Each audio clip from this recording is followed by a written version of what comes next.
रूप पाहता लोचन सुख झाले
पंढरीचे भूत मोठे आल्या गेल्या झडपी वाटे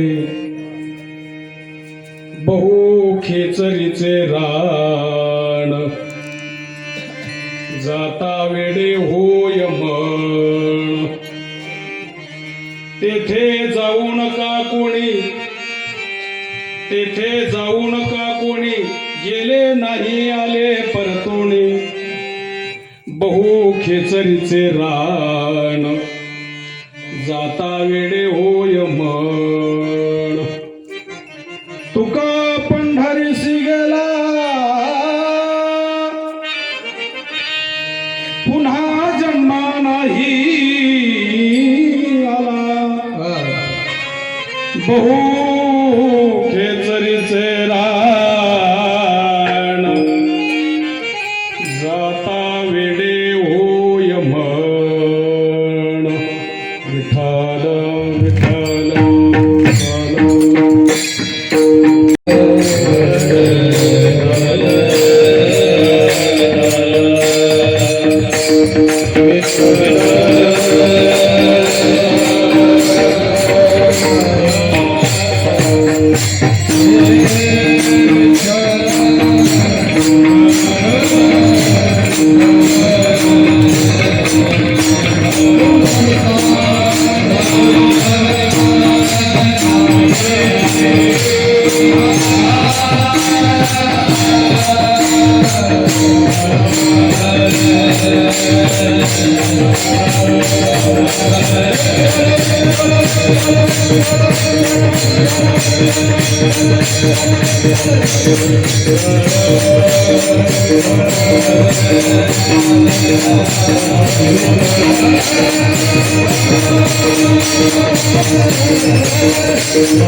महायोग फिटे तटे भीमरथ्यां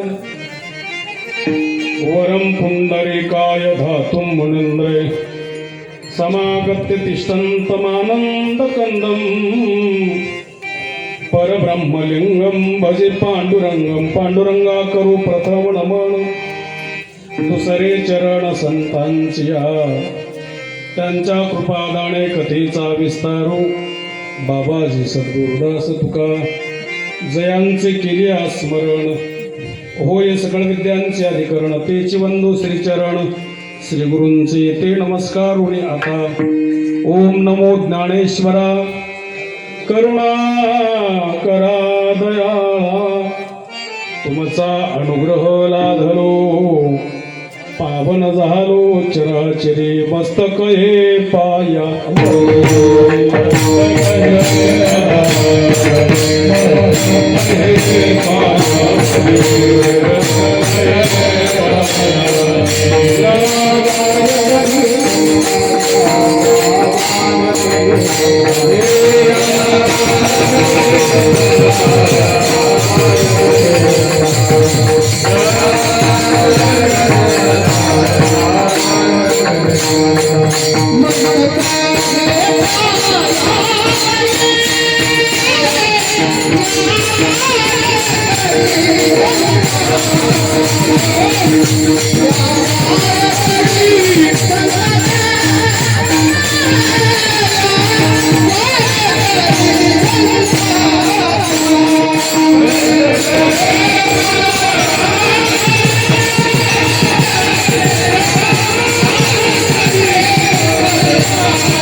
संतांच्या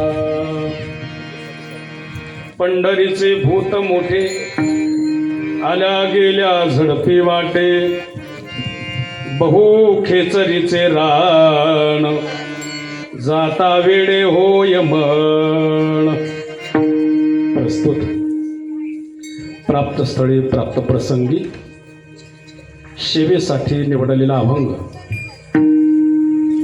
महान भगवत भक्त संत सम्राट विश्ववंद्य महाराष्ट्रभूषण जगगुरु तुकोबाराय यांचा चार चरणाचा बहुतेकांच्या अपरिचयाचा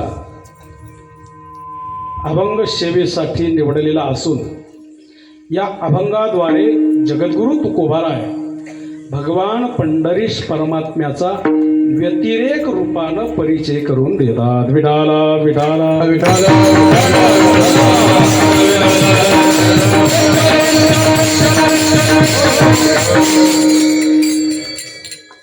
अभंगावर काहीसं चिंतन करण्यापूर्वी थोडासा परिहार द्यायचा तो म्हणजे असा भगवत कृपा संताशीर्वाद ग्रामस्थांच्या अनमोल सहकार्यातून संपन्न होत असलेला हा अखंड हरिनाम सप्ताह या सप्ताहातील आजचा चौथा दिवस बरोबर. चौथ्या दिवसाची सेवा माझ्याकडे आली. गेल्या वर्षीही चौथा दिवस होता, एकादशच होती, पण गेल्या वर्षी कीर्तनरूपी सेवा देवाच्या चरणी अर्पित करण्यासाठी अभंग निवडला होता. हरिहरा भेद नाही नका करू वाद, हा अभंग निवडला होता. पुन्हा यावर्षी चौथ्या दिवशी पुन्हा एकादशच. पुन्हा ज्या दरबारात आहोत, भगवान पंढरीश परमात्म्याचं मंदिर आहे, विठ्ठलाचं मंदिर आहे, त्याचंच वर्णन व्हावं म्हणून हा अभंग निवडण्याचा सायास केला. आज हरिदिनी एकादशी आहे. वर्षातून 24 एकादशी असतात. त्यापैकी प्रमुख आपण 4 एकादशी मेन मानतो, चांगल्या मोठ्या एकादशी म्हणतात माणसं. आषाढ शुद्ध एकादशी 1, कार्तिक शुद्ध एकादशी 2, माघ शुद्ध एकादशी आजची 3 आणि कार्तिक शुद्ध नाही चैत्र शुद्ध एकादशी 4. आपण मोठ्या एकादशी असं म्हणतो, पण मोठी छोटी काही नसती, सगळ्या एकादशी सारख्या. आज एकादशीच्या निमित्तानं कीर्तन सेवा आहे म्हणून देवाचंच काहीसं वर्णन व्हावं. महिन्यातून 2 एकादशी येतात, त्यातली एक वद्य एकादशी येते आणि एक शुद्ध एकादशी येते. शुद्ध एकादशी देवाची वारी असते आणि वद्य एकादश ही संतांची वारी असते. आज शुद्ध एकादश आहे म्हणून देवाचं वर्णन करावं म्हणून अभंग निवडला. विडाला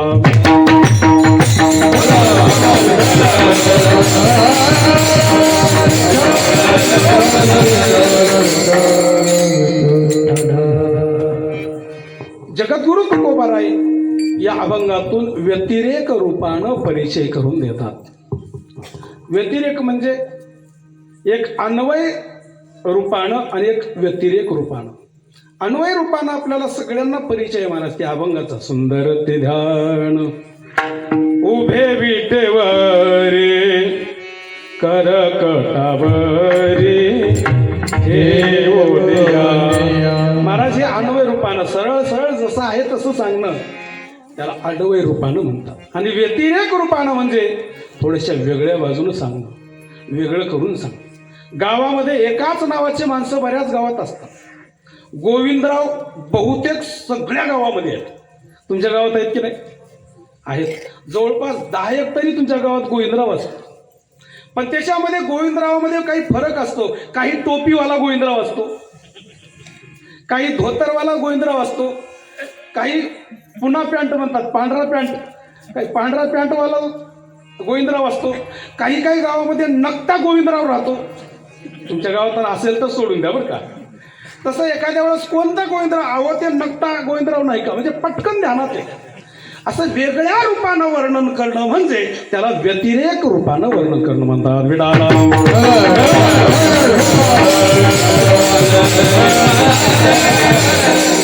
महाराज देवाचं वर्णन करत असताना बहुतेक वेळेला वेगवेगळ्या रूपानं सांगतात. एका ठिकाणी तुकोबाराय देवाला वैद्य म्हणतात. वैद्य म्हणजे डॉक्टर. वैद्य एक पंढरीराव अंतर्भाव तो जाणे. महाराज जगद्गुरु तुकोबाराय म्हणतात देव वैद्य आहे. महाराज खरं नाव वैद्यच आहे, पण आपण सरळ सरळ त्या वैद्य या शब्दाचा अपभ्रंश रूप करतो वैद. बऱ्याच लोकांना वैद माहित. वैद काय करतो? आपल्या भाषेमध्ये गंडादोई करतो, आपल्या भाषेमध्ये आहे की नाही अंगारा वगैरे फुकणे, असे काही वैद आहे. आणि काही वैद आहे ते इंजेक्शन लावणे, त्याला वैदच म्हणतात, वैद्यच म्हणतात. पण वैद्य म्हटलं की महाराज नाडी तपास नसते. नाडी बऱ्याच पूर्वीच्या काळामध्ये काही वैद्य होते, नाडीहून परीक्षा करत होते. नाडीहून एक परभणी भागामध्ये एक वैद्य होता. नाडी तपासली महाराज की पूर्ण कोणता रोग झालाय, ज्वर कोणता झालाय, सर्दी झाली का खोकला झाला की अटॅक आला, काय नेमकं काय प्रकार झाला हे नुसतं नाडीहून तपासायचं. फक्त हाताची नाडी पकडायची. पण त्याच गावामध्ये एक मुस्लिम समाजाचा माणूस होता. त्यानं म्हटलं या वैदाची जरा परीक्षाच बघायची म्हणे. त्या वैदाची परीक्षा घेण्यासाठी त्यानं विचार केला आणि सरळ तो वैदाच्या घरी गेला. मुसलमान घरी जातो वैदाच्या. वैदाच्या घरी गेल्यानंतर सांगतोय, ओ वैद मामा, माझी पत्नी आजारी आहे, पण आमच्या मुस्लिम समाजामध्ये आमच्या मुस्लिम स्त्रीचा हात कुठल्याही परपुरुषाच्या हातात आम्ही देत नाही. पण पत्नी माझी आजारी आहे, त्यासाठी काय करावं लागेल सांगा. त्यावेळेस त्या वैद्यानं सांगितले, एकच करा, भली लांबलचक दोरी आणा.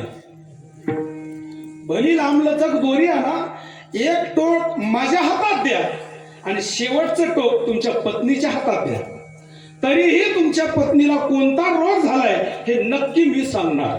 असं वैद्यानं सांगितल्याबरोबर भली लांबलचक दोरी आणली, एक टोक वैद्याच्या हातात दिलं आणि शेवटचं टोक पत्नीच्या हातात द्यायला पाहिजे होतं, पण पत्नीच्या हातात न देता त्यानं म्हशीच्या पायाला बांधलं.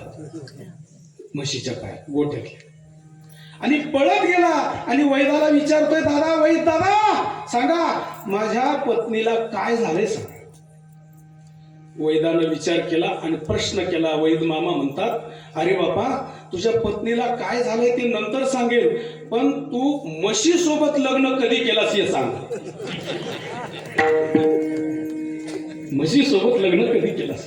असे काही वैद्य होते महाराज, अंतर्ज्ञानी वैद्य होते. पण सगळ्यात वैद्याचा बाप जो खरा असेल तो माझा पंढरीश परमात्मा आहे. वैद्य आहे महाराज. वैद्य नाडीतलं कळतो. वैद्याला काय कळतंय? नाडीचं कळतंय, शरीरातलं कळतंय. पण सगळ्यांच्या शरीरातलं कळणारा महाराज, न सांगता कळणारा एकच पंढरीनाथ आहे. न सांगता तुम्हा कळो येते अंतर, न सांगता तुम्हा कळो येते अंतर, विश्री विश्वांतर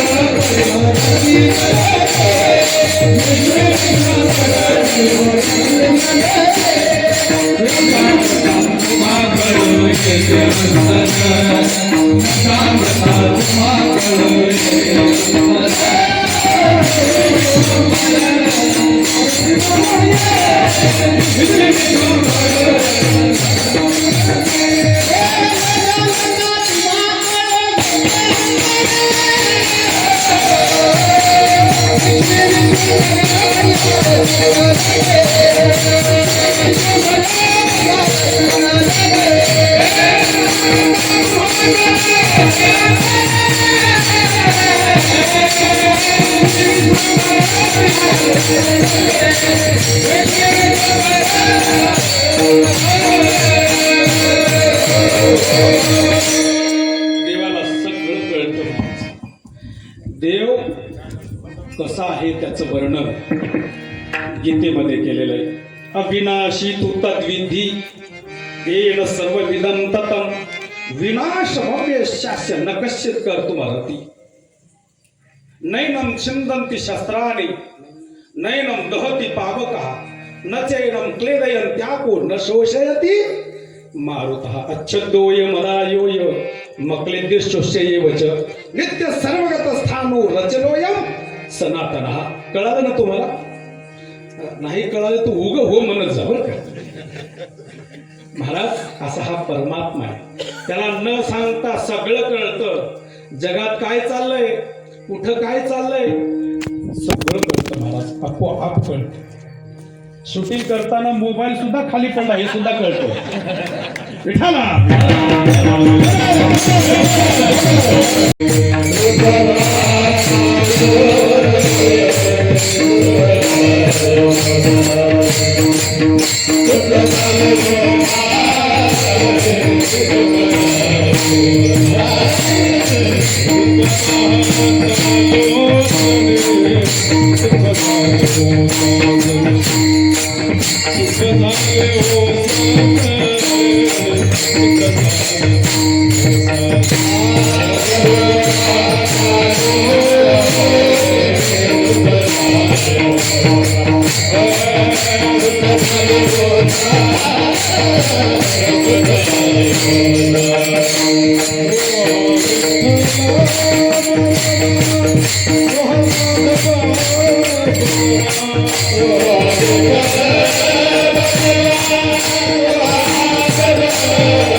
Oh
सांगायची गरज नाही, तो खरा वैद्य आहे.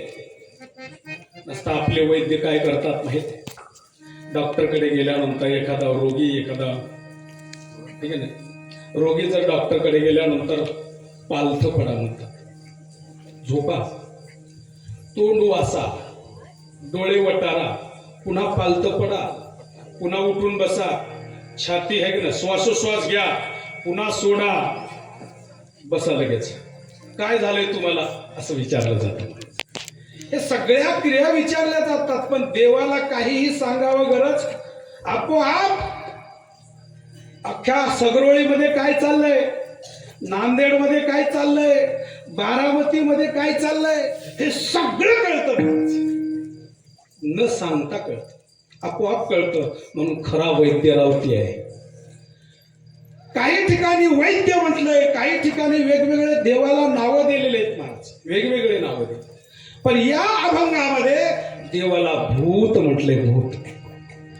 बघा तुम्ही, देवाला भूत म्हणत असताना बघा, काही ठिकाणी भूत, काही ठिकाणी वैद्य, एका ठिकाणी देवाला सरळ चोर म्हटले. काय म्हटले?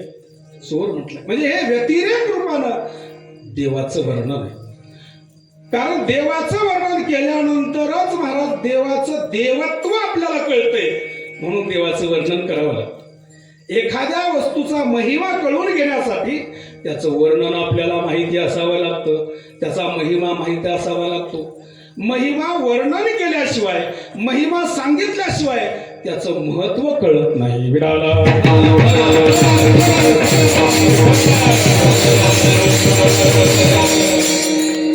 परदेशामध्ये महात्मा गांधी रेल्वेनं प्रवास करत होते. त्या रेल्वेमध्ये प्रवास करता करता अचानक हवेची झुळूक आली आणि महात्मा गांधीची जी टोपी आहे ना ती खिडकीतून बाहेर पसार झाली.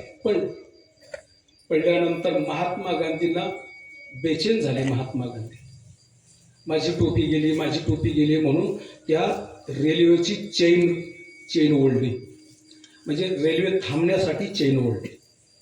चेन ओढल्यानंतर सगळे लोक, इंग्रज लोक एका जागी झाले. काय इंडियाचे लोक कळत नाही, मूर्ख आहेत.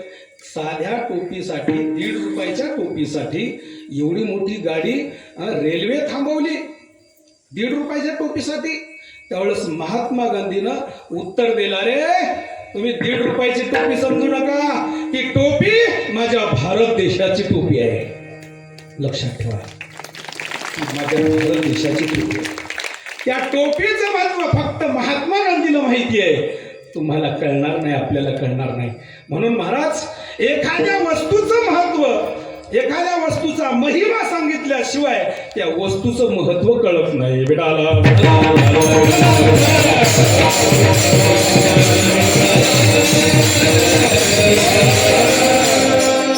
महिमा सांगत असताना व्यतिरेक रूपानं सांगतात. व्यतिरेक, देवाला सरळ सरळ भूत म्हटलं. महाराज, आपण इथं कीर्तनाला जेवढे माणसं बसलोय, कोणी भूत पाहिलं का? कोणी ज्याने भूत पाहिलं असेल त्याने हात वर करा. कोणी भूत पाहिलं नाही? बरं, पाहिलं नाही आहे की नाही कोण सांगतंय? यस किंवा नो कोण म्हणतंय? बरं, हे नाही म्हणतायत, यांना पंचायत आहे. नाही म्हणावं तर महाराजांनी सिद्ध केलं तर, बरं आहे म्हणावं तर दाखवा. प्रश्न पडतात.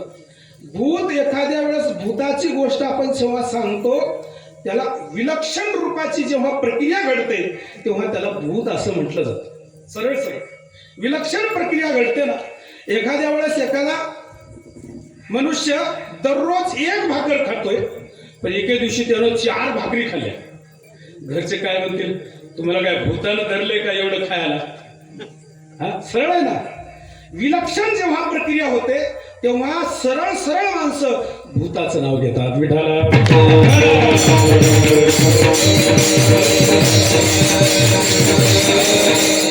आणि सगळे महात्मे, सगळे संत महात्मे या देवाला भूत म्हणतात. या भूताची झडपणी भयंकर आहे. भूत जबर मोठ्या गबाई,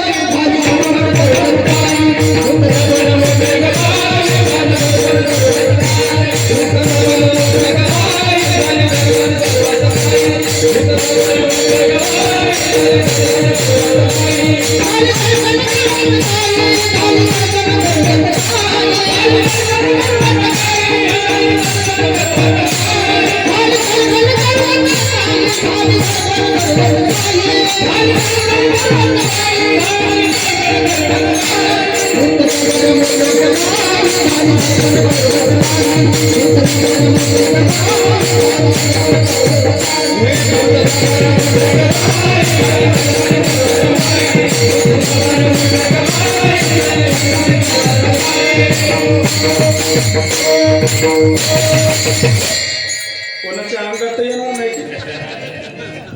महाराज, संत महात्म्याने भूताचे नाव काढलेले. ज्ञानेश्वरीत भूत नाव शब्द आलेला आहे. हरिपाठात सुद्धा भूत शब्द आलाय. पळे भूत बाधा, वा, सगळ्यांना पाठ आहे गेले. गीतेमध्ये सुद्धा भूत आलेलं आहे. भूत, प्रेत, पिशाच असा शब्द आलेला आहे. यजंते सात्विका देवान यक्ष रक्षांशी राजसा, प्रेतान भूत गणांशान्ने यजंते तामसा जनाहा. गीतेच्या 17व्या अध्यायामध्ये भूत शब्द आला. चला, गीतेत भूत शब्द आला हरिपाठात भूत शब्द आला, महाराज भागवतात सुद्धा भूत आले. भागवतात सुद्धा भूत. भागवतामध्ये एकूण 12 स्कंद आहेत. 12 स्कंदाच्या सुरुवातीला 6 अध्याय आहेत. त्याचं महात्म्य असं वर्णन आहे. 6 अध्याय ते निव्वळ महात्म्याचे आहेत. त्या महात्म्यामध्ये वर्णन करत असताना उत्तम नगर नावाचं एक गाव होतं. आत्मदेव नावाचा ब्राह्मण होता. त्या ब्राह्मणाला लेकरूबाळ काही नव्हतं. लग्न होऊन बरेच दिवस झाले. लेकरूबाळ तर नव्हतंच, पण अंगणात झाड होतं. त्या झाडाला फळही नव्हते, फुलंही नव्हते. त्या आत्मदेव नावाच्या ब्राह्मणाची अशी कथा आहे. पण झाडाला फळ फुल नाही, यात विशेष नाही. महाराज गोठ्यामध्ये गाय होती. ती गाय एकदा सुद्धा विली नाही. म्हणजे सगळीकडून चौकून वनवास म्हणतात आपल्या भाषेत, बरं का. सगळीकडून वनवास. गोठ्यातली गाय विली नाही, अंगणातल्या झाडाला फळ नाही, फुलं नाहीत, आणि यालाही लेकरूबाळ नाही. म्हणून आत्मदेव नावाचा ब्राह्मण वैतागला, मरण्यासाठी निघाला. आता मरूनच जायचं, आता वाचायचं नाही, शिल्लक राहायचं नाही, हा विचार करून तो बाहेर पडला. तेवढ्यात एक महात्मा भेटला. कुठं चाललास? त्यांनी सगळी हकीकत सांगितली. महाराज, जवळपास 20-25 वर्ष झाले लग्नाला, लेकरूबाळ नाही. अंगणात झाड आहे, त्या झाडाला फळफूल नाही. गोठ्यात गाय आहे, त्या गाय सुद्धा कधी विली नाही. असं म्हटल्यानंतर त्या साधूनं त्या आत्मदेवाचं चरित्र बघितलं, बाड बघितलं. त्या बाडामध्ये लिहिलं होतं त्याचं त्या भविष्यात लिहिलं होतं, अरे आत्मदेवा, तुला या जन्मात तर लेकरूबाळ होणारच नाही, पण 7 जन्मामध्ये तुला लेकरूबाळ होणार नाही. त्याला आपल्याकडे आगीमध्ये तेल टाकणं म्हणतात, बर. मग त्यावेळेस आत्मदेव म्हटला, मी कशाला राहू, कशाला वाचू, मी मरून जातो. त्या साधून एक मंत्रून दिलेले फळ झोळीतलं काढलं आणि त्याच्या हातात दिलं. जा, हे फळ घे, घरी जा आणि पत्नीला खाऊ घाल. असं म्हटल्याबरोबर काय होईल खाल्ल्यानंतर? जा, तुला बरोबर पुत्र संतान प्राप्त होईल, संतान प्राप्त होईल, जा घेऊन. महाराज ते फळ घेऊन आलं घरी. आल्याबरोबर पत्नीला सांगितलंय बघ. त्या पत्नीचं नाव होतं धुनधुली. धुनधुली नाही बरं. हा, मी कीर्तन झाल्यानंतर एका ठिकाणी विचारलं, आत्मदेवाच्या पत्नीचं नाव काय होतं? धुनधुली म्हणला. धुली तर धुली जाऊ दे, की ना, धुनधुली नाव. महाराज हा आत्मदेव आणि ती धुनधुली. फळ दिल्यानंतर मालकानं सगळं सांगितलं. महाराजांनी फळ दिलंय, हे खा, तुला आपल्याला संतान प्राप्ती होईल, लेकरूबाळ झाल्यानंतर आपला संसार सुखाचा होईल. असं फळ दिल्याबरोबर मालकींना सांगितलं, काय हरकत नाही, मी खाते, बिंदास्त राहा, समाधान, संध्याकाळी खाते मी. असं सांगितल्याबरोबर आत्मदेव महाराज फळ देऊन निघून गेला. त्या धुंदुलीची महाराज गावातच एक बहीण होती, दुसऱ्या भावकीमध्ये. गावातच एक बहीण होती, जाकापुरीमध्ये म्हणा की, ठीक आहे नाही. दुसऱ्या गावात एक बहीण होती. बहिणीला लगेच बोलून आणलं तिला आणि बहिणीला सांगितलंय बघ, महिला मंडळी हुशार असतात ना. हे महिला मंडळी 2-3 बायाचा विचार घेतल्याशिवाय राहणार. बहुतेक गड्याचं ऐकतच नाही. हे सगळ्यांचा विचार घेऊनच मग कार्यक्रम चालू होतो. महाराज बहिणीला बोलून घेतलं. बहिणीला विचारलं, असं असं मालकानं मला फळ दिले, फळ खा सांगतायत, फळ खाल्यावर संतान प्राप्ती होईल, कसं करू सांग, खाऊ की नको? तिनं सांगितलं, काही खाऊ नको. कोणता महाराज भेटलाय की कुठला महाराज भेटलाय की उगं काही म्हटलंय, महाराज लोकांच्या नादी लागणं काय चांगलं आहे का? खाऊ नको, हे फळ गाईला चारून टाक. ते महाराजांना दिलेलं फळ गाईला चारून टाक. आणि मालकानं विचारलं तर तो खाल्लं म्हणे. गावातली बहीण म्हणते, मी गरोदर आता. गावातली बहीण म्हणते, मी गरोदर आता. तू बरोबर गरोदरपणाचं सोंग आण. गावातली बहीण सांगते, तू गरोदरपणाचं सोंग आण, मला आता काही दिवसानंतर लेकरू होणार आहे, मधल्या गल्लीनं तुला आणून देते. तू म्हण झाला, मी म्हणते मेला. आमच्या इथं लय उताडा झालाय. गावातल्या बहिणीनं सल्ला दिला. तू म्हण झाला, मी म्हणते मेला, कार्यक्रम संपला, लेकरू बाळ तुला होते, संपला विषय, माझं काय तुझं काय. असं सांगितल्याबरोबर महाराज तिनं कसल्याही प्रकारचा विचार केला नाही. ते फळ लगेच गाईला चारलं आणि धुंदुलीनं नुसतं गरोदरपणाचं सोंग घेतलं. कारण बहिणीनं सगळं सांगितलं होतं. अगं हे गरोदर राहणं काही सोपं आहे का? हे फळ खाल्ल्यानंतर तू गरोदर राहशील, गरोदर राहिल्यावर भलं मोठं पोट घेऊन कीर्तनाला जाता येते. समजा गावात चोर आले असं जर म्हटले तर पळता येते का? 2 जीवाची बाई पळता येते? पळता येत नाही. म्हणून हे सोपं गरोदरपणाचं सोंग तिनं सोंग आणलं. महाराज योगायोग गाय सुद्धा गाभण राहिली गोठ्यातली. प्रकार असा झाला महाराज, काही दिवस निघून गेले, 9 दिवस 9 महिने निघून गेले आणि निघून गेल्यानंतर बरोबर मधल्या मार्गाने झालेला कार्यक्रम केला. मधल्या मार्गाने ते लेकरू आणून दिले, गरोदरपणाचं सोंग बंद केलं आणि लगेच पुत्र झाला. लगेच गाईला सुद्धा महाराज वासरू झालं. पण वासरू कोणतं झालं आहे का? गाईला जो वासरू झाला ना, पूर्ण शरीर माणसाचं होतं, फक्त कान तेवढे गाईचे होते. म्हणून त्या आत्मदेवानं त्या मुलाचं नाव ठेवलं. गाईच्या पोटाला जे जन्मलं होतं ना, त्या मुलाचं नाव ठेवलं गोकर्ण. गो म्हणजे गाय, कर्ण म्हणजे काय, गाईच्या कानासारखे कान आहेत म्हणून गोकर्ण नाव ठेवलं. कोणाचं? त्या गाईच्या मुलाचं. आणि इकडं ज्या पत्नीला झालं होतं ना, अर्थात मधल्या मार्गाने आलेलं, हे धुंदुलीचं पोरग असल्यामुळं त्याचं नाव धुंदुकारी ठेवलं. महाराज हा धुंदुकारी वाढायला लागला, पण हा गोकर्णही वाढायला लागला. लहानाचे मोठे व्हायला लागले, पण दोघांमध्ये संस्कारात भिन्नत्व. एक हरिपाठ करायचं, भजन करायचं, गोकर्ण भजन करायचं, नामचिंतन करायचं, ज्ञानेश्वरी वाचायचा, वेदाचे सूत्रपाठ करायचा. पण हा धुंदुकारी मात्र नको ते करायचं, पिऊ नये ते पियायचा, खाऊ नये ते खायचा. पण एके दिवशी यांना एवढा त्रास दिला, घरातलं सगळं विकलं महाराज. कोणी? त्या धुंदुकारीने सगळं विकलं, संपवलं त्याने, आणि घरही विकायला काढलं महाराज. आणि शेवटी या दोघाला हाकलून दिलं. कोणाला? गोकर्ण आणि आत्मदेवाला हाकलून दिलं ना.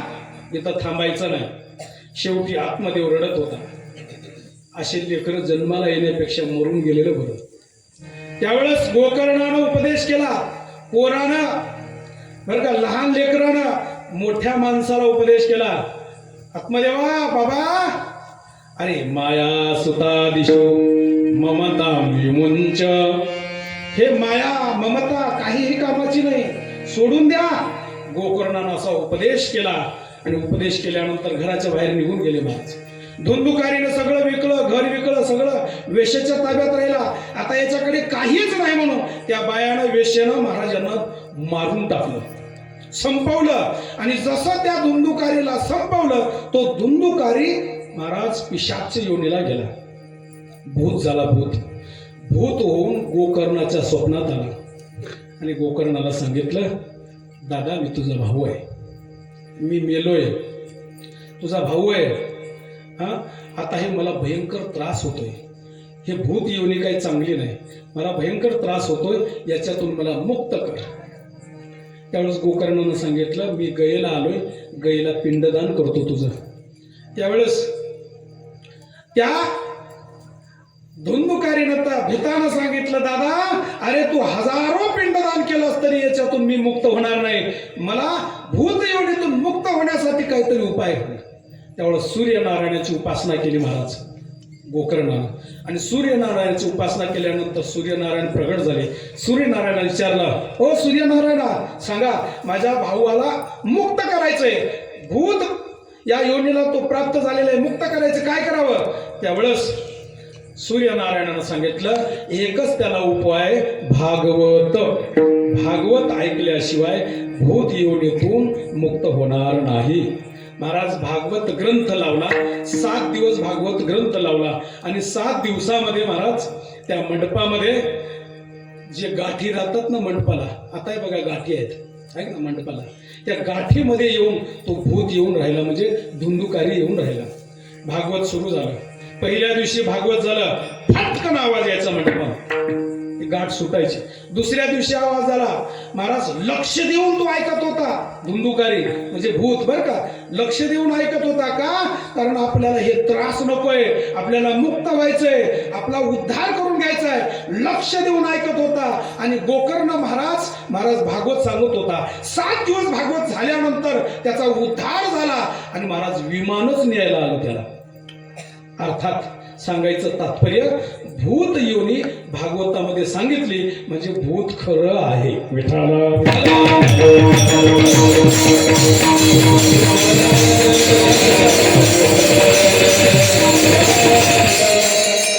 आताही भूत आहे. काही शहरामध्ये भूत बंगले आहेत. नांदेडमध्ये सुद्धा 2 बंगले आहेत. त्या बंगल्यात कोणीच राहत नाही. कोणाला जर राहायचं असेल तर हात वर करा. हा, प्रत्येक शहरामध्ये आहेत ना भूत, अजूनही आहे. पण का लोक म्हणतील, का महाराज मग भूत आहे का दिसत नाही? त्या भूतानं विचार केला, हे माणसंच भूतासारखे वागायला लागलेत, म्हणून आपण आपली चाल दाखवायचीच नाही. माणसंच भूतासारखे वागायला लागलेत, आपण कशाला दाखवायचं? महाराज भूत आहे का? संत महात्म्यांनी सिद्ध केले म्हणून आहे.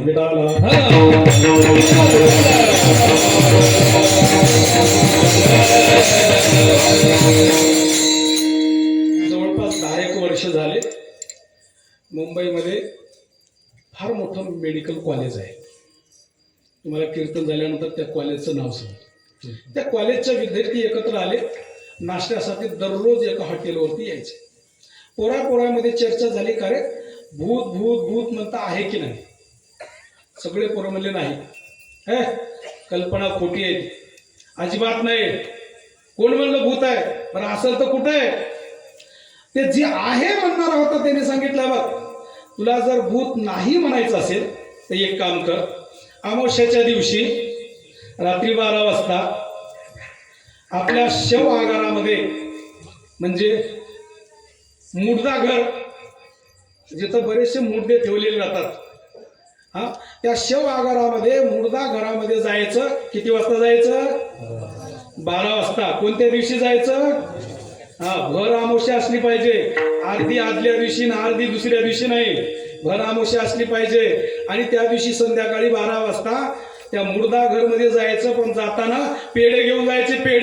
ते पेढे घेऊन जात असताना, मुर्दा घरामध्ये जात असताना बरोबर दरवाजा काढायचा, आतमध्ये प्रवेश करायचा.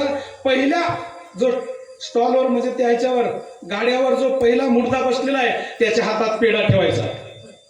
पुन्हा दुसऱ्या मुर्द्याच्या हातात पेढा ठेवायचा, तिसऱ्या मुर्द्याच्या हातात पेढा ठेवायचा. आणि तू वापस यायचं म्हटलं. त्यानं सांगितलं, मी भूत मानत नाही, मी नक्की जाणार, अमावस्याच्या दिवशी जाणार, 100% जाणार, येऊ द्या अमावस्या. बरोबर जाऊ द्या, येतो म्हणणारा, भूत न मानणारा महाराज बरोबर अमावस्या आली. अमावस्याच्या दिवशी बरोबर त्याने दुपारीच पेढे आणले बरं का. दुपारीच पेढे आणून घरी संध्याकाळी ठेवले. बरोबर रात्री 12 वाजायची वेळ वाट पाहत होता. बरोबर रात्री 12 वाजता झोपेतून उठला, पेढ्याचा बॉक्स घेतला. भेटल्यानंतर महाराज लगेच आपली स्कूटी घेतला, स्कूटीवर बसला आणि निघाला तो. आणि निघाल्यानंतर सरळ महाराज ती स्कूटी दवाखान्यामध्ये आले. दवाखान्यामध्ये आल्यानंतर लगेच मुर्दा घर जे आहे ना, मुर्दा घर, ते मुर्दा घराकडे आले. जसे मुर्दा घराकडे आले, वेळ हे आवाज विको वाढवा, थोडा विको. जशी मुर्दा घराकडे ती आली महाराज, गाडी स्टँडला लावली, गाडीवरून उतरला, पेढ्याचा डबा घेतला आणि पेढ्याचा डबा घेऊन हळूहळू निघाला तो. किती वाजले होते? 12. कोणता दिवस होता? अमावस्याचा. आणि कुठल्या घरी जात होता तो? मुर्दा घरी निघाला महाराज. हळूहळू निघाला. मुर्दा घराचा जो दरवाजा लावलेला होता ते लगेच कडी काढली. त्या मुर्दा घराच्या दरवाजाची कडी काढल्याबरोबर म्हणजे ते दरवाजा वाजला बरं. आतमध्ये गेला, सगळे मुर्दे शांत बसले होते, झोपले होते. मुर्दे शांतच असतात, शांत होते. त्यानं लगेच पहिला जो मुर्दा होता त्याचा हात बाहेर काढला. जसा हात बाहेर काढला तर लगेच हळूच तो डबा उघडला. उघडल्यानंतर लगेच हातावर पेढा ठेवला. लगेच दुसऱ्या मुर्द्याच्या हातावर पेढा ठेवला. तिसऱ्या मुर्द्याच्या हातावर पेढा ठेवला. 6वा मुर्दा म्हणला मला नाही देणार. महाराज असा आवाज आल्याबरोबर त्यांनी पळायला लागला.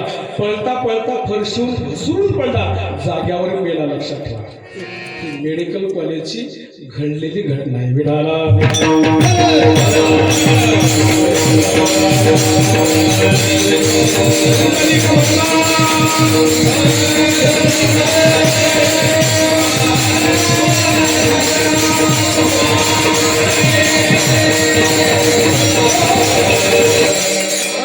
भूत आहे. आमच्या संत महात्म्यांनी सिद्ध केलेलं आहे. हे भूत देवाचं नामचिंतन केलं की पळून जातं, विलक्षण कृती होते. त्यावेळेस त्याला भूताची उपमा दिली जाते. माणसं ही परमार्थात आल्याबरोबर आणि या खऱ्या मोठ्या भूताची बाधा झाली रे झाली की माणूस वेळा झाल्याशिवाय राहत नाही.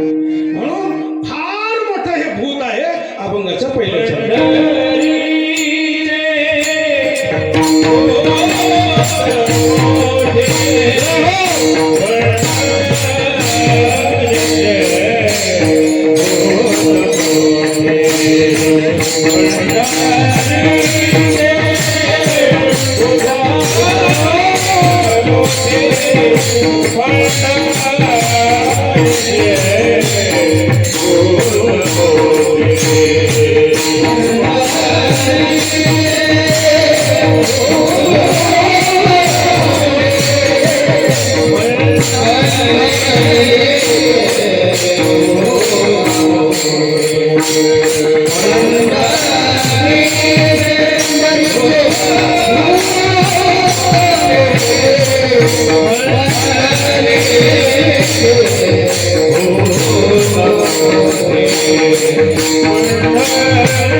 पंढरीचे भूत मोठे, आल्या गेल्या झडपे वाटे. महाराज, हे पंढरपूरचं भूत आहे, मोठं आहे. या भूतानं आलेल्या माणसाला झडपले. झडप झाली. या भूतानं आलेल्या माणसावर झडप टाकली की बेचैन होतो. कधी घरचं काम सरेल, कधी पेरणी उरकल आणि कधी जाऊ. लागला टकळा पंढरीचा.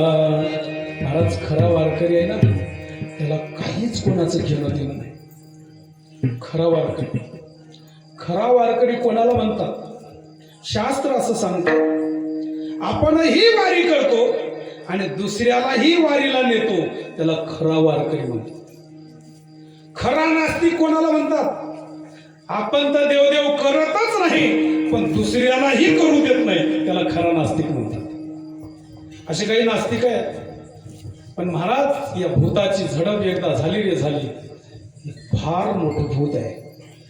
या भूतानं आलेल्या वारकऱ्यावर झडप टाकली आणि म्हणून वारकरी वेडा होतो. पेरणी झाली की नाही हे पाहत नाही. घरच्या लेकराबाळाला सुद्धा विचार करत नाही. पैसे नसतील तर महाराज दुसऱ्याकडून घेतो.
लांचावलो भक्तीसी किंवा वेड्याच्या गावाला लांचावलो भक्तीसी.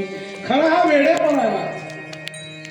संसारात वेडे झालेले वेडेच आणि परमार्थाला गेलेले ते सुद्धा वेडेच. पण खरे वेडे कोण आहेत? जे खरोखर संसार सोडून परमार्थाला लागलेत ते खरे वेडे आहेत. महाराज, आळंदीहून जेव्हा पालखी सोहळा पुण्याला येतो, पुण्याला येत असताना विश्रांतवाडीच्या पुढं एक मेंटल हॉस्पिटल आहे. कल्पना असेल काही लोकांना, आलेल्या माणसाला. मेंटल हॉस्पिटल फार मोठा, जवळपास 400-500 एकरमध्ये ते मोठा दवाखाना आहे आणि दुपारचं जेवण आपल्याला राहते तिथं, बरं का. आणि ते दवाखाना, त्या खिडकीतून ते येडे पाहत होते सगळ्या वारकऱ्याला. त्या मेंटल हॉस्पिटलच्या खिडकीतून हे येडे बघत होते. हे येडे कुठेकडे चालले? हे येडे कोणाला येडे म्हणतात आहे का? हा, आपल्या वारकऱ्याला येडे म्हणतात. हे येडे कुठं झेंडा घेऊन पळाले, कोणी वाजवाले, कोणी विना घेतलंय, कोणी. महाराज, तेही वेडे पण आपल्याला वेडे समजतात. घरून महाराज एक संसार रूपी वेडा घरून परमार्थाला निघतो आणि एक परमार्थ रूपी वेडा तोही परमार्थाला निघतो. परमार्थाला निघत असताना घरून निघाल्यानंतर खरा परमार्थिक वेडा घरून निघाल्यानंतर घरी फोन करत नाही बर का. तो घरी येईपर्यंत घरचा विचारच करत नाही. तो खरा परमार्थिक वेडा आहे. पण संसारिक वेडा आहे ना, उगाच जातो टाइमपास करण्यासाठी. आळंदीला पोहोचल्या फोन करतो, हॅलो बाबूराव बोलतो, घराकडे फोन. बरं आहे का? आता रात्रीतून काय झालं असेल म्हणतो, काय झालं असेल महाराज. आळंदीत गेल्यावर फोन, पुण्यात गेल्यावर फोन, जेजुरीला गेल्यावर फोन, लोणंदला गेल्यावर फोन, फलटणला गेल्यावर फोन, माळशिरसला गेल्यावर फोन, पंढरपूरला आलं तरी फोन, सारखाच अर्धा तास. खाल्ल्या वरात काय पेरलंय, वरल्या वरात काय पेरलंय, गावातल्या गल्लीमध्ये काय चाललंय, सगळं चिंतन महाराज आहे वारीला. पण चिंतन कुठलंय? सगळं गावाकडं. खरा येडा कुठला आहे माहिती आहे? संसार रूपी वेडा आहे, परमार्थातला वेडा नाही. पण काही माणसं घरी राहतात आणि वारीत गेलेल्या माणसाचं चिंतन करतात. आता आळंदीत पोहोचला असेल आमच्या घरातला माणूस, आता आळंदीत पोहोचला असेल, इंद्रायणीचं स्नान करत असेल, आता प्रदक्षिणा करत असेल, आता हरिपाठ म्हणत असेल, देवाची द्वारे उभा क्षणभर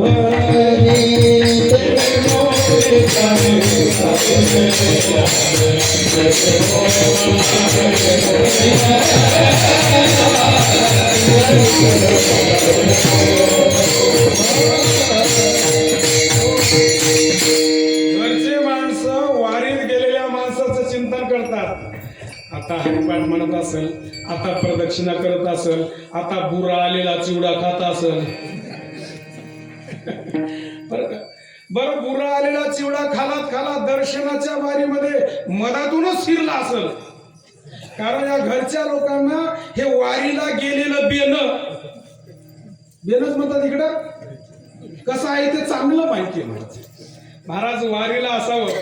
खरे तुमच्या इथले वारकरी राहतात महाराज, अजिबात गावाकडे फोन करत नाहीत. आपल्याकडे चंदर मामा, आपले ते हे काय नाव त्यांचं, हे पांढरे काय नाव, हा पिराजी महाराज. हा काय खरंच परमार्थामध्ये येडे होतात महाराज. त्यांना जवळपास जेजुरीला मार लागला, 6 टाके पडले, अख्खं पूर्ण रक्तबंबाळ शरीर झालं. पण घरी जायचा विचार केला नाही. खरी वारी आहे महाराज. विठाळा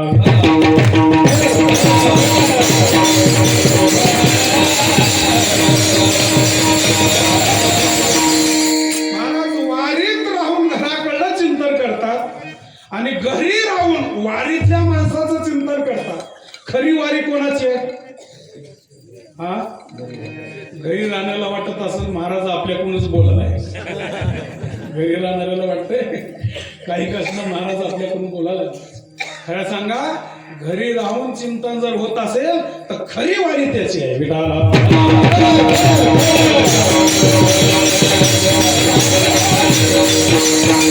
परमार्थ करणाऱ्याला झडप टाकली रे. या भूताची बाधा झाली आणि एकदा या भूताची बाधा झाली रे झाली. आल्या गेल्या झडपल्या महाराज. हे आल्या गेल्या संत वाङ्मयामध्ये आपल्या नांदेड जिल्ह्याची भाषा आलेली आहे. आपल्या नांदेडमध्ये आल्या, लातूरमध्ये आलाव का, गेलाव का, जीव लालाव का, असं शब्द आहे बरं का. पण आपल्या नांदेडमध्ये आल्या है की नाही, गेल्या, म्या हे शब्द आहेत बरं का. कुठं शब्द आहेत? हा म्या सगुरोळीचा हाव असं म्हणतात की नाही. म्हणजे नांदेड जिल्ह्याची भाषा, कंधार तालुक्यातली भाषा, देगलूर तालुक्याची भाषा ज्ञानोबारायने ज्ञानेश्वरीत आणलेली. म्या हा शब्द महाराज महाराष्ट्रात कुठेही जा, म्या शब्द फक्त नांदेड जिल्ह्यात बरं का. तो म्या शब्द ज्ञानोबारायने ज्ञानेश्वरीत आणला. म्या बोलविल्या वेदू बोले, म्या शब्द. अजून शब्द मराठवाड्यातले सांगतो तुम्हाला. एखाद्या शेतकऱ्याला विचारलं का, हो तुम्ही दिवसभर कुठे गेला होता? तो म्हणतो मी ईळभर शेतात होतो. आपल्याकडची भाषा आहे बरं का. ईळ दिवसभर कधी म्हणणार नाही, ती ईळच म्हणणार. तो ईड शब्दात ज्ञानोबाराने ज्ञानेश्वरीत टाकला 8व्या अध्यायामध्ये. तै चौकडिया सहस्रची जाई ठाव ठाव वेळची होय. महाराज मराठवाड्यातले जवळपास 100 शब्द आलेत ज्ञानेश्वरीमध्ये बरं का. फक्त नांदेड, परभणी, बीड, लातूर या भागातले शब्द म्हणजे 100 शब्द सांगायला सकाळचे 4 वाजती वाटाले बरं का. झाले एक शब्द सांगतो अजून बरं का. इकडच्या भागामध्ये एखाद्याला जेवणाचा कार्यक्रम केला, जेवणाचा कार्यक्रम केल्यानंतर त्याला आमंत्रण द्यावं लागतं, भावकीला आमंत्रण वेगळं द्यावं लागतं, सोयऱ्याला फोन करून सांगावं लागतं, पत्रिका नेऊन द्यावी लागते. त्याला आपल्याकडे शुद्ध भाषेमध्ये त्याला आमंत्रण म्हणतात, पण आपल्या गावरान भाषेमध्ये त्याला काय म्हणतात? अवतार. बरोबर. हा अवतार शब्द ज्ञानोबाराने ज्ञानेश्वरीत आणला. विठाला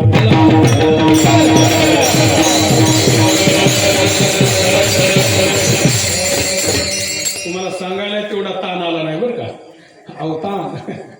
अवतान अवंतू नाना दिठी घालोनी आहेरा अवंतू जाई जे सोयरा. ज्ञानोबाराने अवतान बरेच शब्द आले. तसा आल्या आणि गेल्या. आल्या हा शब्द तुमच्या मराठवाड्यातला आहे, नांदेड जिल्ह्यातला आहे. तुम्ही जर पुण्याकडे गेला तर आल्या काय असं म्हणलं की लोक हसतात. बघा हे नांदेड येतात, लगेच ओळखतात. आपल्या पोशाखावर, आपल्या भाषेवर. तुम्ही नांदेडचे आहे का हो मामा? हो बरोबर. कसं काय ओळखलं? तुमच्या भाषेवरच ओळखलं म्हणतात. आपली भाषाच आहे तशी. आल्या आदरार्थी ते वापरलं जातं आपण. महाराज आल्या हा शब्द, गेल्या हा शब्द संत वाङ्मयात ज्ञानोबारायांनी टाकलेला आहे, जगद्गुरु तुकोबारायांनी टाकलेलं आहे. तुकोबारायांनी सुद्धा प्रत्येक भागातली भाषा टाकलेली आहे. तुकोबाराय फलटण, बारामती, इंदापूर या भागातली भाषा तुकोबारायांनी अभंगामध्ये टाकलेली आहे. तुम्ही जर त्या भागात तुम्ही गेलात आणि विचारलं गावात गेल्याबरोबर का हो मंदिर कुठे आहे तुमच्या गावातलं असं जर विचारल्याबरोबर ते म्हातारं एखाद्या लेकराला बोलून घेत, इकडे काय या बुवासनी तेवढं मंदिर दाव. काय म्हणणार ते? या बुवासनी मंदिर तेवढं दाव. दाव म्हणजे दाखव. हा शब्द दाव संत वाङ्मयामध्ये आला. दावी रूप मज गोपिकार मना ठेवू दे चरणा. प्रत्येक भागातली भाषा ज्ञानोबाराच्या ज्ञानेश्वरीत आली. प्रत्येक भागातली भाषा जगद्गुरु तुकोबाराच्या गाथ्यात आली. विडाला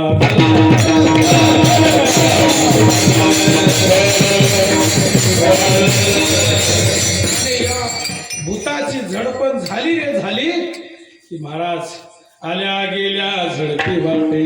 एकदा गेल्या बरं का, आणि पुन्हा आल्या तरीही झडप टाकलेलीच आहे. पुन्हा वेळ करून सोडते महाराज. एकदा माणूस वारीला आला की पुन्हा पुन्हा पुन्हा पुन्हा पुन्हा पुन्हा वारीला यावं वाटतं महाराज. वारीमध्ये कशाची कमतरता नाही. म्हणून तुकोबाराने सांगितलंय गात जागा खात जागा गात जागा खात जागा नाही बरं का. त्या वारीमध्ये खात जायचं नाही. त्या वारीमध्ये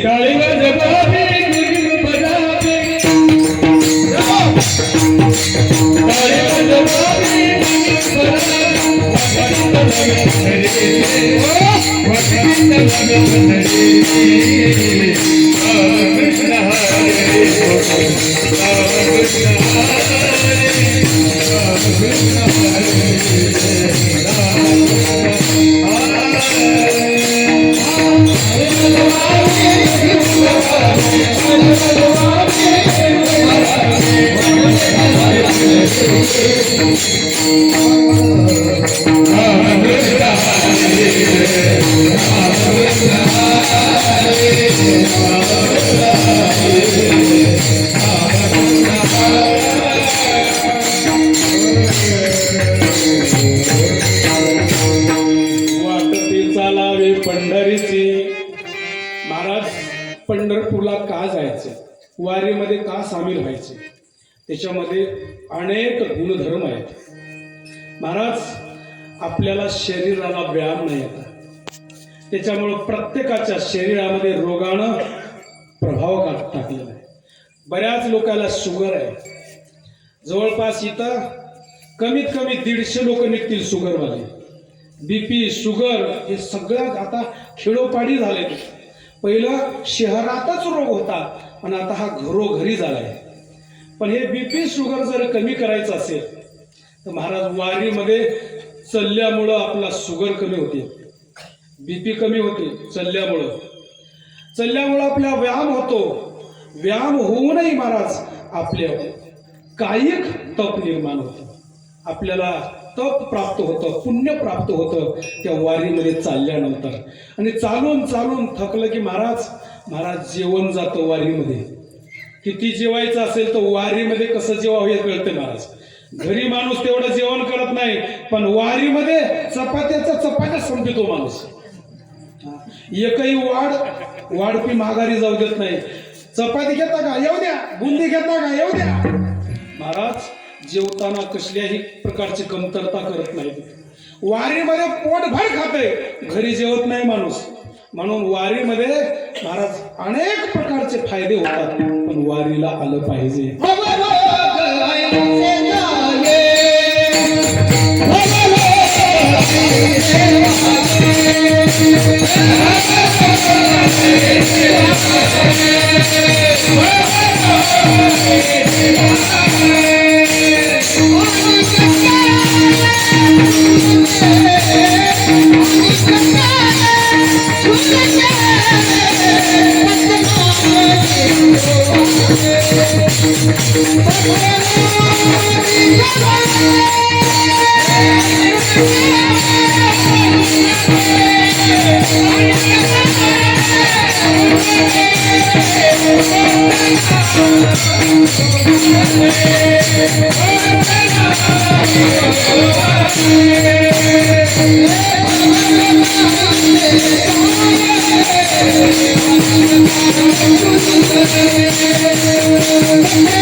पथ्यनाम विठोबाचे अनेक वाचे नशिबी.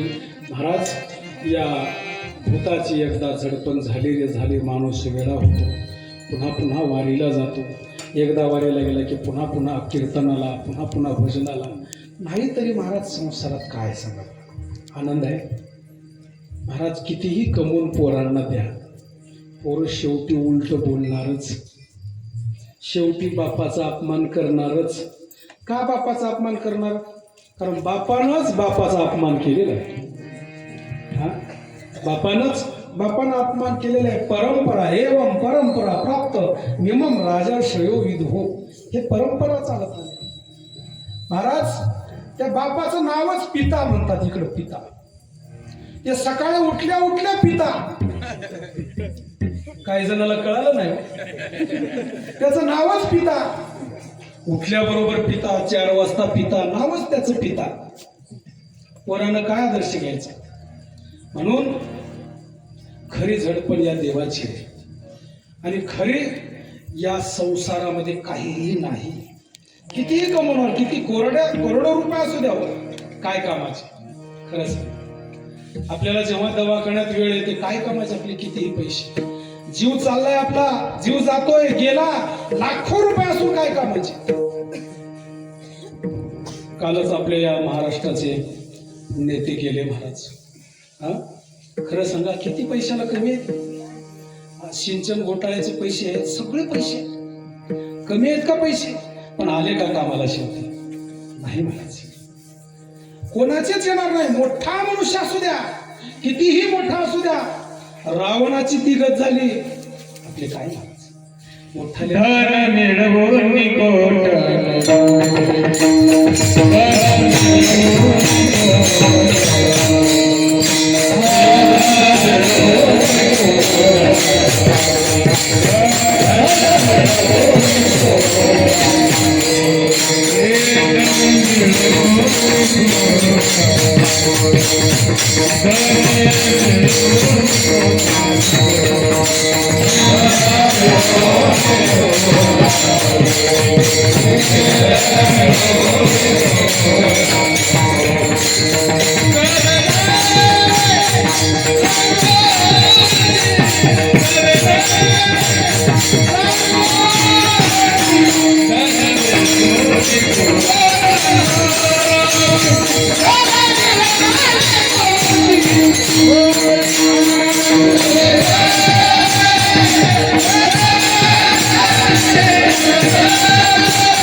खरं वेडेपण आहे परमार्थातला आहे खरोखर ज्ञानोबाराय तुकोबाराय छत्रपती शिवाजी महाराज यांचं नाव आजारावर काय त्यांनी नामचिंतन केलं परमार्थ केला तुकोबारायने परमार्थ केला ज्ञानोबाराय ज्ञानोबा तुकाराम कितीतरी वर्ष महाराज त्यांचं नाव आहे खरं सांगा आपल्या पिढीतले ज्ञानोबाराय तुकोबाराय होते का नाही महाराज त्यांचा ना आपल्या नदी मात्र संबंध नाही तरी आपल्याला कानावर नाव आहे आपण नेहमी म्हणतो का कारण त्याने फार परमार्थ केला महाराज लोकांसाठी ज्ञानेश्वरी आपल्या तुमामासाठी ज्ञानेश्वरी करून ठेवली जगद्गुरु तुकोबारायने गाथा करून ठेवली फार उपकार आहेत म्हणून आपण त्यांचं नामचिंतन करतो छत्रपती शिवाजी महाराज त्यांचे फार उपकार आहेत महाराज हा आपण हिंदू म्हणून येण्याला कारणीभूत फक्त एकच राजा आहे त्या राजाचं नाव आहे छत्रपती शिवाजी महाराज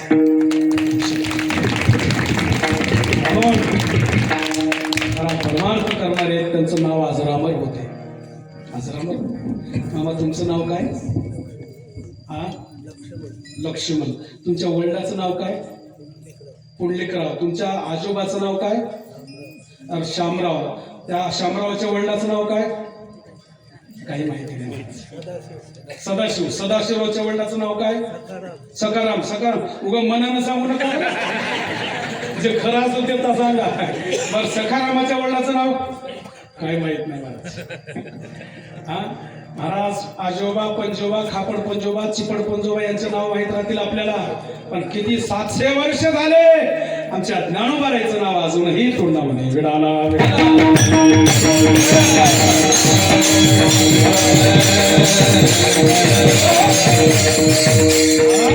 या भूताची झडपणे झाली आणि माणसं महाराज घरून तिथं गेल्याबरोबर माणूस का वेडा होतो कारण ती जागा भारलेली आहे हा ती खेचराची जागा आहे खेचराची अभंगाच्या दुसऱ्याची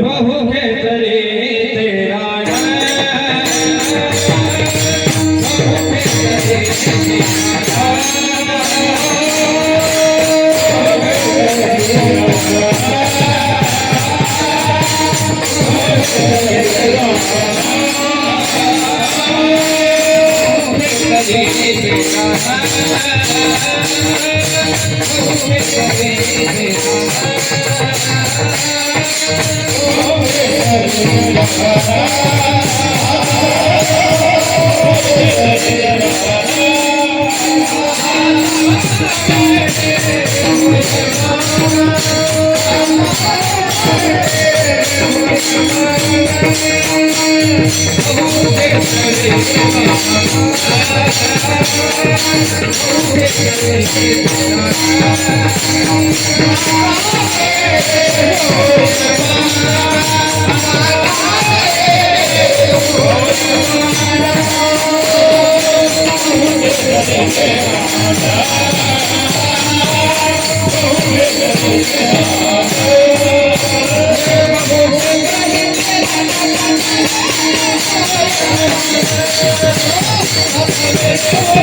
अतिशय सुंदर हा लय जणांचे पित्र जेवलेले आहेत हे.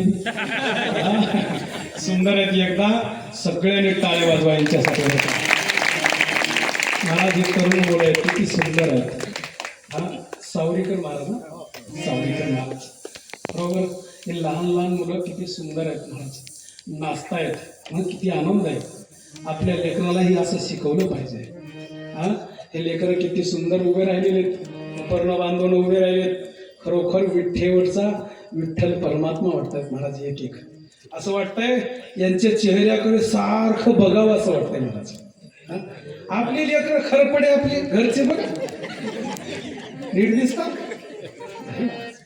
हे खरोखर भजनी मंडळ हे साधू संतांच्या भक्तीचं तेज आहे महाराज. विठाला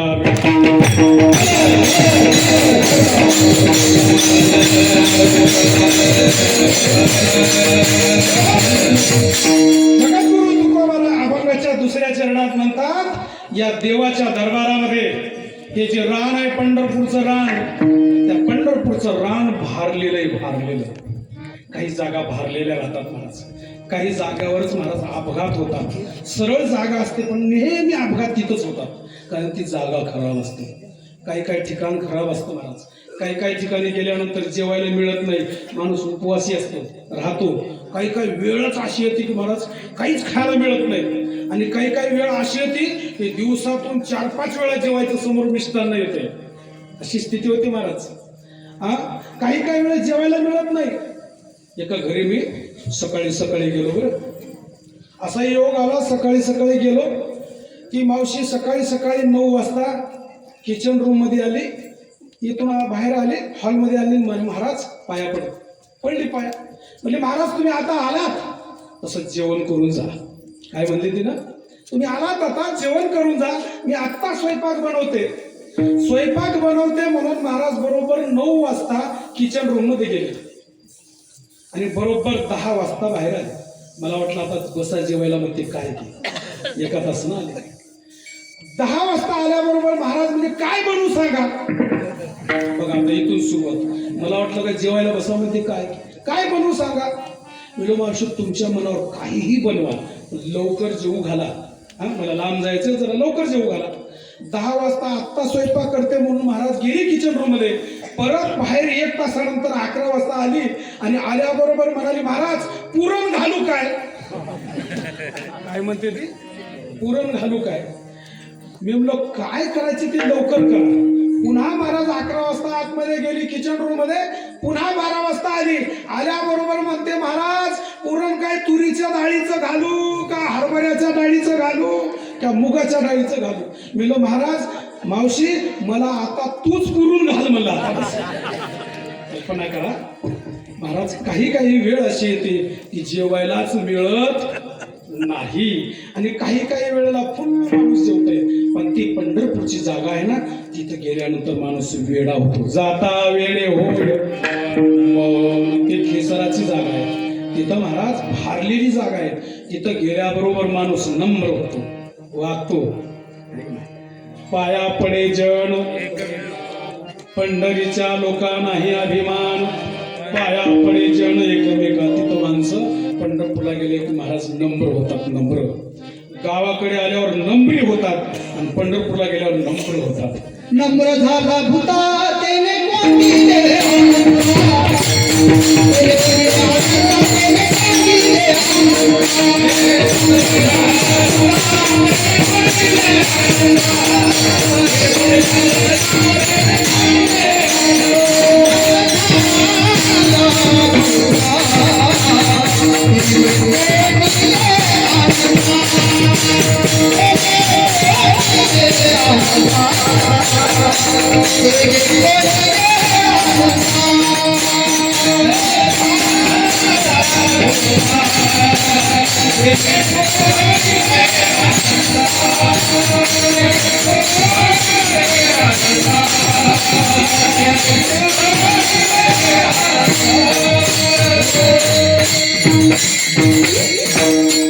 नम्र झाला होता. तिथं गेल्यावर माणूस वागतो महाराज, वागलं पाहिजे. माणसाच्या अंगामध्ये नम्रपणा आला पाहिजे. माणूस माणूस जेवढा वागतो तेवढा माणूस मोठा होतो. माणूस एवढा ताठ होतो तेवढा माणूस खाली जातो. ठीक आहे ना. माणसानं वाकलं पाहिजे, नेहमी नम्रता धारण केली पाहिजे. म्हणून तुकोबाराय म्हणतात, लहानपणा देवा, लहानपणा देवा, मुंगी साखरेचा रवा, मुंगी साखरेचा रवा, ऐरावता रत्नथोरा, त्याची अंकुशाचा मार, जया अंगी मोठेपणा, कया यातना कठीण, लहानपणा देवा देवा, लहानपणा देवा देवा. हो. माणसानं वागलं पाहिजे. कुठं वागायचं? आयुर्विद्या यशोबलम. माणसानं 4 ठिकाणी वागायचं. आयु, आपल्यापेक्षा वयोवृद्ध असलेल्या माणसाच्या समोर वागायचं. विद्या, ज्यांच्याकडे विद्या प्राप्त आहे, ज्ञानेश्वरी पाठ, गाथा पाठ, गीता पाठ, त्यांच्या पुढे वागायचं. आयुर्विद्या यशोबलम. ज्यांनी यश संपादन केलेले प्रत्येक क्षेत्रामध्ये त्याच्या पुढे वागायचे. आणि ज्यांनी बल प्राप्त करून घेतले त्याच्या पुढे वागायचे. नको तिथं वाकायचं नाही. महाराज पत्नीनं पतीच्या दररोज पाया पडलं पाहिजे, असा नियम आहे. दररोज पाया पडलं पाहिजे. काय होत आहे त्याने? महाराज दररोज मालकाच्या पाया पडते ना, त्या मातेच्या कपाळावरलं कुंकू टिकतं बरं का, जास्त काळ टिकतं. आपला मालक जाऊ द्यायचा नसेल तर महाराज 2 टाइम पाया पडा उद्यापासून. आपल्या डोळ्यात देखत पाहायचं असेल तर 2 टाइम पाया पडायचं. पण आता घराघरात उलट झाले महाराज. आता हे पाया पडायचं बंद झालंय. आता घरामध्ये आपल्याला बऱ्याच ठिकाणी आपल्याला पाया पडावं लागलं. बऱ्याच घरी आम्ही फिरतो महाराज लोक, आम्ही प्रत्येक ठिकाणी पाहतो. नवरा म्हणतो ना, अगं तुझ्या पाया पडतोय, म्हणणं काय पडणं काय एकच आहे. आता हा कोणाला फायदा होत असेल? जो नवरा बायकोच्या पाया पडतो ती बायको लवकर मरते बरं का, लवकर मरते. आणि ज्याला बायको लवकर मरायची असेल त्यानं 2 वेळा पाया पडायचं दिवसातून. मरायच वाटून विठाला.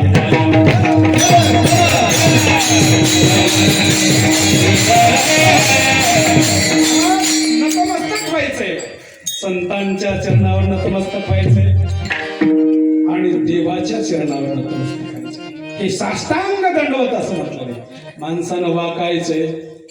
आणि ही जागा आहे पंढरपूरची जागा, वाकणारी आहे, नम्रपणा धारण करणारी आहे. त्या जागेत गेल्यानंतर महाराज ती वारी, ती चंद्रभागा, ती विनेकरी, ते तुळशीवाले, टाळकरी बघितल्यानंतर वेडा होतो माणूस. वेडा जाता वेडे होय मन. हे मन वेड होऊन जात आहे. काय वारी आहे, काय वारी असं म्हणतो माणूस. पण तुकोबाराय व्यतिरेक मुखानं म्हणतात, तिथं जो कोणी गेला ना महाराज तिथं वापस येत नाही. म्हणून तिथं जाऊ नका, तिथे जाऊ नका. कोणी गेले नाही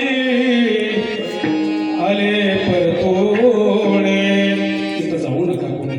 काही वेळेला महाराज जायचं असेल पण तिथं जाऊ नका म्हणावं. जाऊ नका म्हटलं की माणसं लवकर जातात बरं. बहुतेक मोबाईलवर पहा तुम्ही, त्या इंस्टाग्राम म्हणा, हे म्हणा, काय यूट्यूब म्हणा, काही बऱ्याच वेळेला हे कीर्तन पाहू नका असं जर वर टाकितलं, मेन फ्रंट पेजला टाकलं हे कीर्तन कोणीही पाहू नका, तर जास्तीत जास्त कीर्तन तेच पाहणार लोक. भयंकर धोक्याचं कीर्तन. महाराज जाहिरात होय, जाहिरात एकदा कशाची केली की महाराज बोलणाऱ्याचं काय ऐकतंय म्हणतात आपल्या भाषेत, करडी. माती, हा माती, जसं असलं आपापल्या भागातलं बरं का. त्याप्रमाणे महाराज एकदा जाहिरात झाली की बस तो मोठा मनुष्य होतो महाराज. म्हणून तुकोबारे नकारात्मक पण होकार देतात ना. ते जाऊ नका कोणी, ते जाऊ नका, गेले आले नाही परतोनी. एकदा गेला ना पंढरपूरला गेला म्हणजे देवाच्या दरबारात गेला. देवाच्या दरबारात भजन करून देह रूपानं तो संपतो, नाव रूपानं तो संपतो, ठाईच मुराला अनुभव संपला तो. आणि एकदा देव रूप झाल्याबरोबर तो वापस कसा येईल हो. तुकोबाराय म्हणतात माझी अवस्था तीच झाली अभंगाच्या शेवटच्या.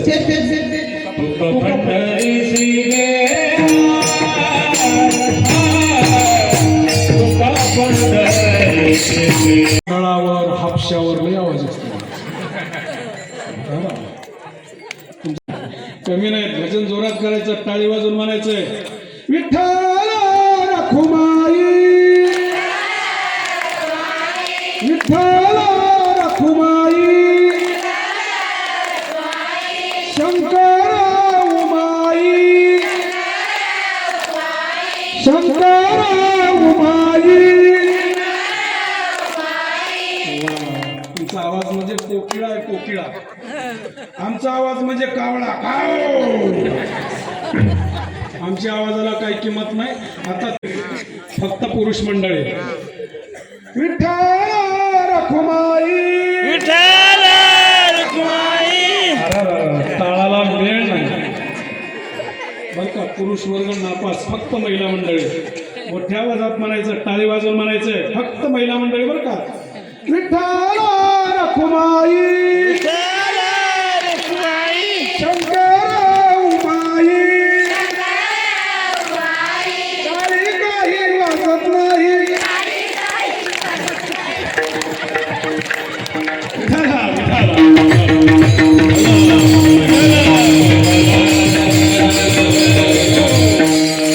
महिला मंडळींना धन्यवाद. टाळी काही वाजत नाही म्हणलं तरी चाललंय तडका. वाजत नाही तर वाजत नाही. नामचिंतनाला अतिशय महत्त्व आहे. भजनी मंडळांना धन्यवाद देतो, पुरुष मंडळींना धन्यवाद देतो, जाणकार माणसं आहेत त्यांनाही धन्यवाद देतो. बोलता बोलण्याच्या ओघात एखादा शब्द गेला असेल माझ्याकडून, ठीक आहे ना, पुन्हा माझ्या पदरात द्या. पुन्हा मी त्याला सुधारण्याचा प्रयत्न करतो. न्यूनते पुरते अधिकते सरते करून घ्यावे दोनते, विनोतो असे पायाच्या प्रसादे काही बोलिलो विनोदे, मज क्षमा करणे संती नोहे अंगभूत युक्ती. जाता जाता एक महत्त्वाची गोष्ट सांगतो. ह्या बुवाने आपल्या सगळं हे चित्रीकरण करून घेतलंय. महासंग्राम चॅनल आहे. कोणतं चॅनल आहे? महासंग्राम. घरी गेल्यानंतर महासंग्राम हे करायचं, टाईप करायचं, बरोबर महासंग्राम चॅनल येईल, त्याला लाईक करायचं बरं का. आपण करायचं नाही तर कोणी करायचं त्याला.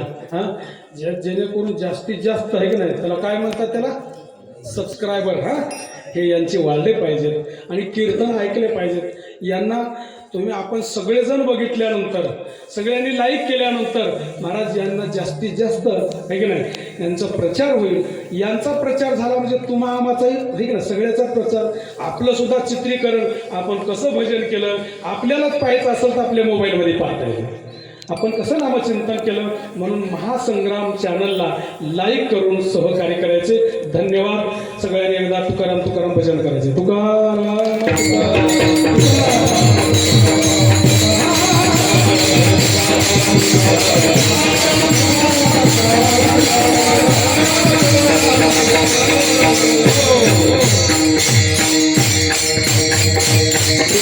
जय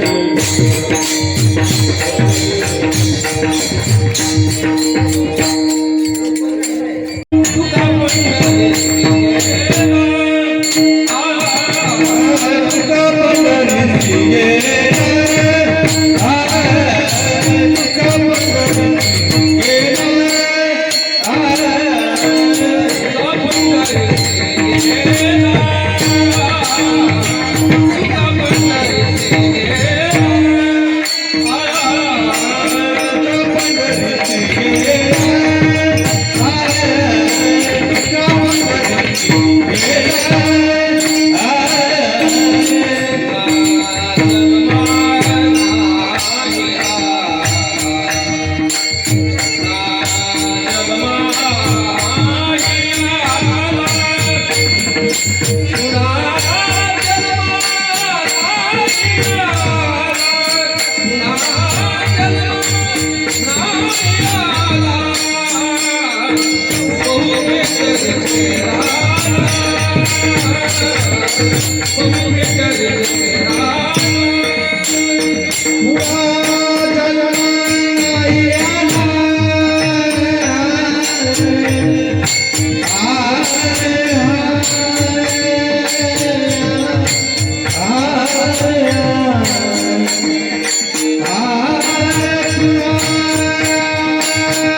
Bye.